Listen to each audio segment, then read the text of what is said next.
थारमाने जों गामिनिनो बिथाङा एक्स गावबुरामोन राजा नार्जारी। बिसिनि न'खराव बिसिनि न' खाथियावनो मोनसे फुख्रि दं, बेसेबांबा गोथौ न' खाथियाव। गावसिनि बिदा फंबाय भाइ बाहागिनि फुख्रि होननानै जों मिथियो। खिन्थु बिथांखौ न'नि मानसिया दहाय खिथादों, माने ना साहैदोंमोन फिसा फिसा, ओमफ्राय फुख्रियाव गलिलांदों होननानै खोनादों जाहैबाय। ओमफ्राय न'नि मानसिया थांना नागिरगासिनो दं। आं न'आवसो ओंखाम जागासिनो दंमोन। उनाव खबर मोननानै आंबो नायफैदों। जाथायाथ' नंमारगौ। ओमफ्राय फैनानै नायबाय, गामिनि मानसिफ्रा नागिरगासिनो दं।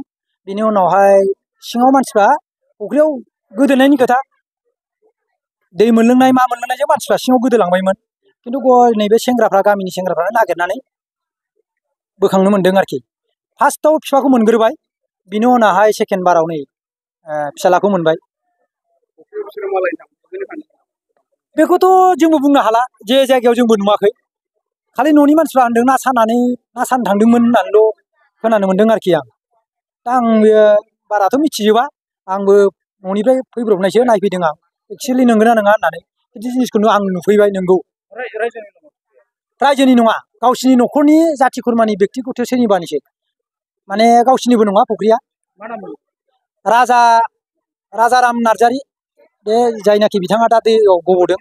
ओमफ्राय बिनिनो फिसालानि नामा खोरोमदाव ना मा होनदों, खोरोमसार नामा, आंबो मोजां मथन मिथिया। बे गथ'नि नामखौ दिनैसो आं मिथिदों। खिन्थु बिफाया एक्स गावबुरामोन। दा मा खालामनो, भाग्यखौनो जों बेखौनो होननानै साननानै लानांगौ जाहैबाय। न'खराव दा बिसोरा बिसि दङ, ओमफ्राय फिसालाबो दंबावो। फिसालाया साबसे दंमोन, सासे दंमोन फिसालाया सासेल'सै। बे सासेयाथ' उन्दैसिना गोमाबाय, देरसिना दं आरो।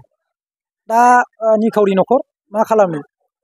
दा जाथाया हनै गावनि दसावनो गाव फुख्रियाव थांनायाव माबा मोनसे जानानै गब'नानै थैनायखौ जोंबोथ' नुवाखै। न'खरावथ' न'आव मानसि दंमोन जाहैबाय, आरो एसे गोजान जायो फुख्रियाबो, जाथाय जानाय जायगायाबो एसे गोजान जायो। थांगौमानिबोथ' आरो सेरखम मानसि गोरों जानांगोन। बिराद गोथौ फुख्रिया, माने बेसेबांबा गोथौ, 10 फुटसो गोथौ जागोन। टाइमखौथ' बुंनो हाला खयथायाव जादों जों, खिन्थु बावाखै मोननाया, आधा घन्टासोल' जादों गोथैखौ मोननाया। बिथांमोनखौ मोनबाय आरोखि।